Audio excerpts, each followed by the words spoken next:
Bien le bonsoir, bienvenue dans cette principale édition de la soirée. Très heureux de vous retrouver, mais très triste de devoir vous annoncer cette terrible nouvelle qui frappe donc la presse sénégalaise qui pleure depuis ce matin la disparition d'un de ses derniers Mohicans. Sidi Mbaye a tiré sa révérence la nuit dernière. Professionnel aguerri et assermenté avec une rigueur au-dessus de la moyenne, Sidi Mbaye était un modèle de journaliste qui ne courait pas les rues. Son confrère et beau-frère Farah Ndiaye, très peiné par sa disparition, déplore une immense perte. Je vous propose de l'écouter. Je peux dire d'abord qu'on a perdu un doyen qui était très respecté au sein de notre corporation. Et je peux dire aussi que c'est l'un des derniers Mohicans dans notre presse nationale et aussi de la presse africaine. Et il a occupé des fonctions, de très hautes fonctions, dans le domaine de la communication, comme directeur de la communication, comme parmi nous aussi au sein du CRED, qui était au début le tribunal des pairs. Et il était reconnu sur le plan aussi de la radio où il a eu à animer beaucoup d'émissions. Il a été quelqu'un qui était en tête de ligne. Il servait d'éclairage. Et je disais tantôt, le dernier des Mohicans, en ces derniers 4 ans, nous en avons perdu. Babacar Touré, Général Rokhaya, Kadir Diop, Oumar Ndiaye et tant d'autres ces 4 dernières années. Moi, j'espérais que ce doyen vraiment serait là. Parce que nous avions besoin de lui. Il est parti discrètement cette nuit. Mais c'est une personne, parce que la presse avait besoin de lui. Et à ce moment, avec les difficultés, les problèmes, c'est le futur sombre qui s'annonce. La presse avait besoin de lui. Sidi Mbaye en a fait du chemin et en a tracé à d'autres, à l'image de Babacar Fall, le directeur de la rédaction de la radio Futur Média, parle d'une immense perte pour la presse sénégalaise. Notre confrère se souvient d'un grand professionnel à la belle voix, généreux et affable. Les gens au téléphone par Mamadou Guekassé. Alors là, nous sommes tristes aujourd'hui, d'apprendre son décès. Réveil un peu douloureux parce que on l'a connu, on l'a côtoyé et nous lui rendons hommage et nous pensons que après Mamles Camara, aujourd'hui Sidi Mbaye, alors de grosses pertes pour le monde des médias sénégalais. Quand je lui avais proposé de nous faire une chronique dans notre matinale RFM Matin, il y a quelques années, pour les mercredis, il n'avait pas hésité à partager avec nous ses réflexions, ses expériences. Voilà, c'est quelqu'un qui enseignait l'éthique et la déontologie dans les écoles de journalisme, au CESTI comme dans d'autres instituts privés de formation en journalisme. Ben voilà, c'est une voix, Sidi Mbaye.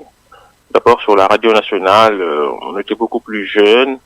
Ensuite, on l'a croisé à Walf, parce qu'il est de la première équipe de Walf FM à l'époque, dirigée par Mamles Camara. Une grosse équipe à l'époque.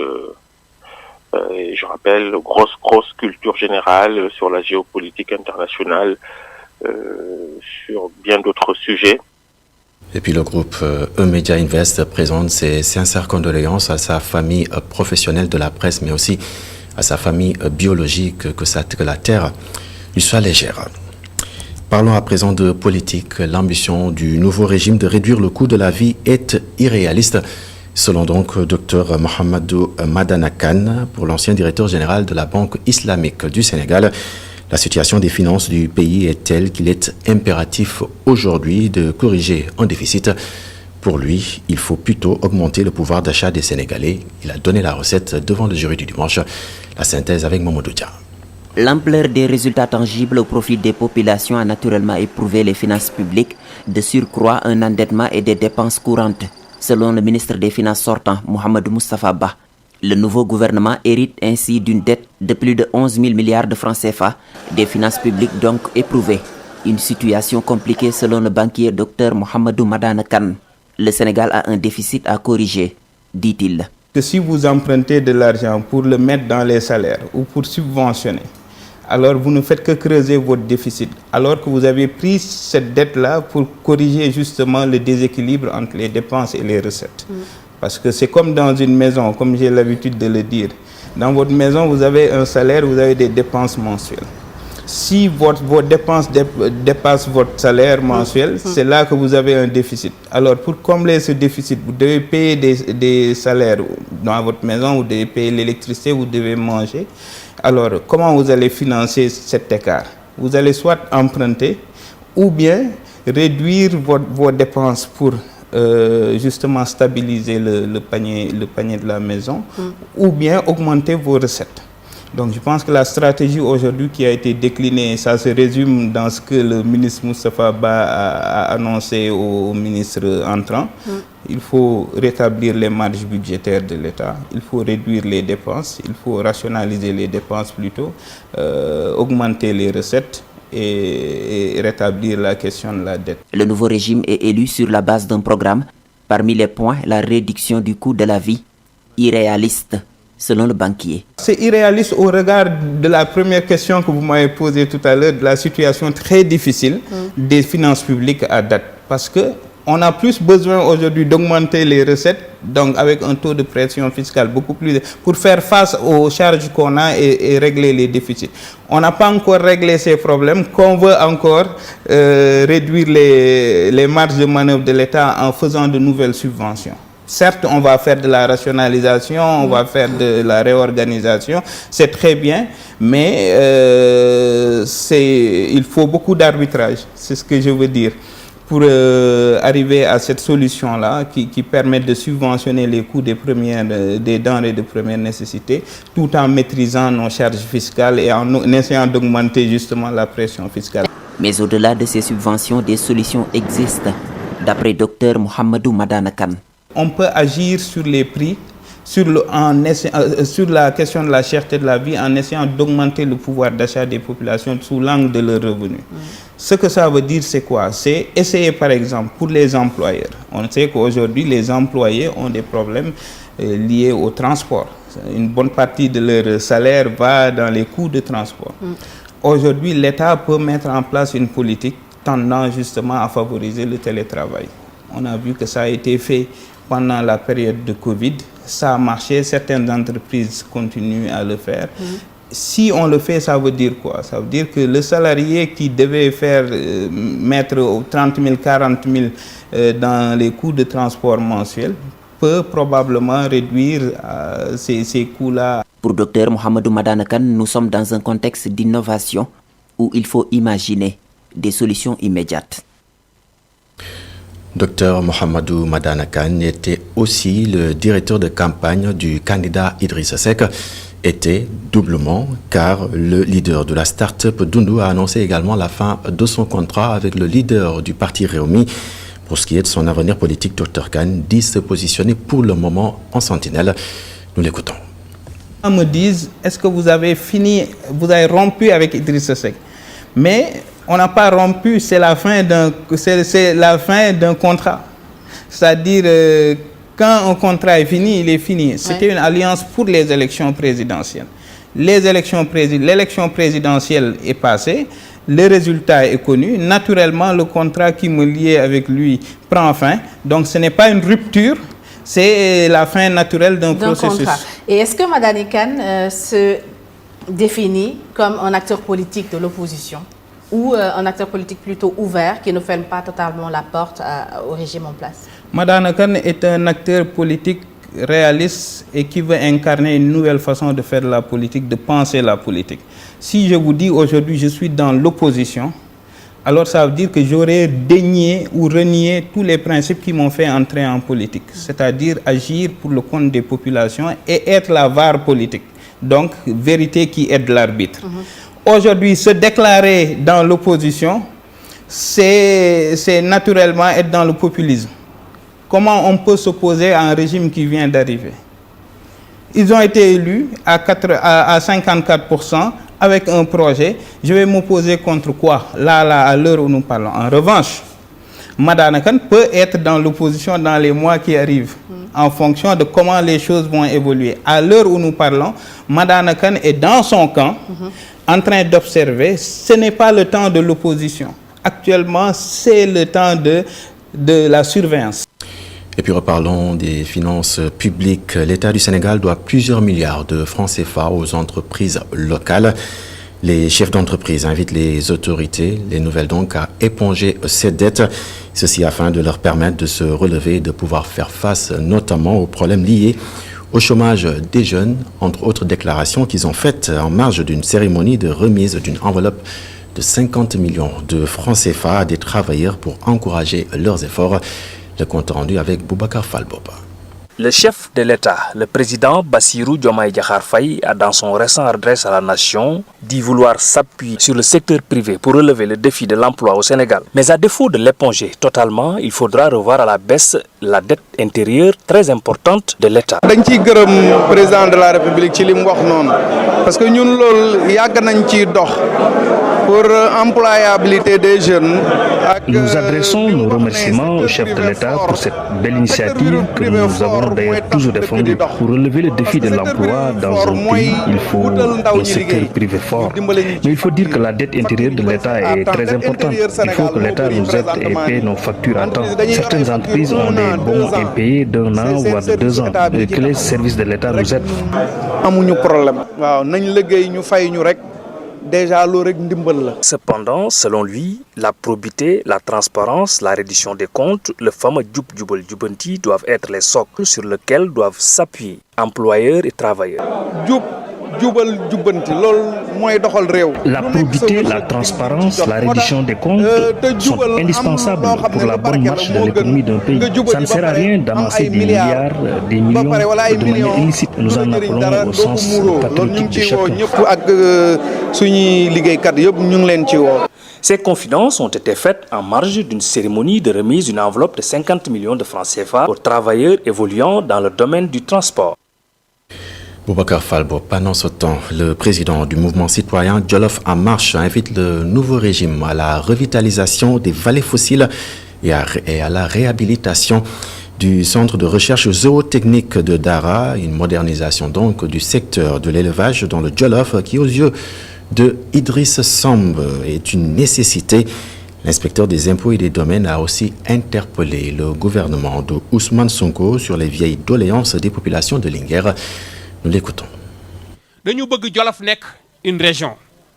Nous souhaitons que le Jolof soit érigé en région. Il fait partie des projets de la coalition du président de la République, Bassirou Diomaye Diakhar Faye, de faire des anciens royaumes des technopoles. En 1459, l'évocation du Perle renvoie au Jolof qui avait annexé les autres royaumes du pays en 1459. Avant son déclin, les autres rois obéissaient au Bourba Jolof installé à Yaya, la capitale. La régionalisation du Jolof permettra aux populations de se doter d'un tribunal, d'un hôpital de niveau 1, d'un service financier régional. Les populations du Jolof ne vont plus se rendre à Louga, distante de 90 km de Dara, pour l'acquisition d'un casier judiciaire. Le nouveau régime doit améliorer les conditions de vie des populations. Nous plaidons également pour la revitalisation des vallées fossiles pour que les cours d'eau du lac de Guiers traversent le département de Linguère. suñu élevage bii di CRZ dañu ko defaralaatal waaye ndax ñi mën a am loolu ñuy wooye nag élevage ak fasi élevage ak yàpp weeg yëpp ndax suñ ko amee suñu abattoir bii dana nekk abattoir national ndax dafa am loo xam ne dafay contradictoire tey bala ngaa rey nag da nga ko yóbbu Dakar ñu dem ba kilo yàpp daanaka gën a yomb Daara Jolof yi nga xam ne foo ne fa laa dëkk ñu la borom yàpp ak meew alors que fii la gën a cher li koy waral mooy dañu respecté wut liñ naan activité de l'élevage nañu dal xam na rek liggéey bi lan moo koy indi mooy jubbanti ak jubal gi président Bassirou woote. Nous invitons aux Sénégalais à la patience, le projet de rupture, la droiture, la probité et l'exemplarité Djoub Djoubal Djoubanti se matérialise dans 6 mois et le Sénégal aura des recettes de 2000 milliards dans son budget national. Inch'Allah, ñi bañ leen teg pression. Et puis 35 hectares, la pomme de discorde entre un promoteur immobilier et les populations de Ndieman, de la commune de Nguéniène. Ces derniers accusent l'entrepreneur de s'être accaparé d'une partie de leurs terres, ce qu'ils réfutent avant d'appeler les protestataires au dialogue. Suivons les détails dans ce compte rendu signé Muntaka Kana. Après la sortie des populations d'Ngeman, le promoteur a répliqué pour dire que la famille de feu Thierno Mansour Baro, qui lui a donné son aval, détient les documents requis. Ces terres appartiennent à la famille de feu Thierno Mansour Baro. Et la famille a les papiers, la délibération. Et la famille maraboutique, c'est eux-mêmes qui me donnent l'autorisation donc, de pouvoir exploiter ces terres. Et que je suis en train de faire. Le promoteur dit être en règle sur tous les plans. Ce que j'ai entendu, ils disent que, nous n'avons pas le droit d'exploiter toute la parcelle, donc les 35 hectares. Alors que nous avons reçu la délibération auprès de la mairie, mais également auprès de la préfecture, qui nous donne l'autorisation vraiment de pouvoir exploiter les terres sans difficulté. Je l'ai avec moi, les délibérations, ainsi que tout ce qu'on a payé en termes de taxes au niveau des impôts et domaines. Et aussi les services connexes tels que cadastre et tout, ils sont au courant du projet. Il appelle les populations à laisser tomber ce combat perdu d'avance et à accepter de discuter avec lui. On a l'obligation, dans le cadre du RSE, d'apporter quelque chose à la population. Qu'ils viennent et on discute, on essaie de trouver des solutions. Et aussi, laisser complètement la question des terres. Parce que pour moi, c'est calé. On a déjà les délibérations, on a déjà investi. Donc on va travailler. Et on ne va pas se laisser permettre aux d'investir autant de plus de 500 millions et que la charge sociale vienne nous bloquer. Non, ça, on va se le permettre. Le promoteur, qui a commencé l'exploitation de 20 hectares, dit employer des centaines de personnes de la commune et des autres contrées. Faisons à présent un tour à l'international pour parler de l'attaque iranienne contre Israël. Après donc celle-ci, les États-Unis appellent Israël à ne pas riposter. Israël, avec l'aide de ses alliés américains, britanniques entre autres, a intercepté 99% des quelques 350 drones et missiles tirés depuis l'Iran hier. Après cette attaque de Téhéran, les États-Unis réaffirment leur soutien à Israël, mais font tout pour éviter une riposte. Joe Biden, en réunion hier avec le Conseil de sécurité à la Maison-Blanche, maintient son soutien entier à l'État hébreu. Dans un message publié sur X, ex-Twitter, le président des États-Unis martèle, je cite, « L'engagement américain pour la sécurité d'Israël contre les menaces venues de l'Iran est blindé, inoxydable ». Fin de citation. Et en exclusivité sur ITV, l'ambassadeur de l'État d'Israël au Sénégal révèle que son pays apportera la réplique à la hauteur de l'attaque. Voici son Excellence Ben Bourgel, joint au téléphone par Mme Abdougué Kassé. Une attaque sans précédent menée par l'Iran depuis son territoire vers Israël. Cet acte est sans précédent du fait du cadre direct de la confrontation, mais il s'inscrit dans la droite lignée des actions iraniennes depuis 4 décennies qui se sont employées à déstabiliser notre région au moyen d'organisations satellites telles que le Hamas, le djihad islamique, le Hezbollah et les Houthis, en les armant, en les finançant, en les équipant et en lançant des attaques terroristes à travers toute la région. Et cette action montre avant tout la nécessité de ne pas laisser l'Iran pouvoir développer les capacités de destruction massive qu'elle s'emploie à développer depuis de nombreuses années, que ce soit dans le domaine balistique, que ce soit dans le domaine nucléaire ou que ce soit dans le domaine spatial. Et au jour d'aujourd'hui, avant tout, au vu de la gravité de la situation, ce qui importe, c'est que la communauté internationale s'allie et se lie afin d'envoyer un message clair à l'Iran en lui disant que cet expansionnisme et ces actions de déstabilisation au Moyen-Orient et au-delà doivent cesser. Élément donc qui marque le point final de cette édition. Merci de l'avoir suivi. Excellente soirée, excellente suite des programmes sur la télévision d'ici et d'ailleurs. Et prenez bien soin de vous.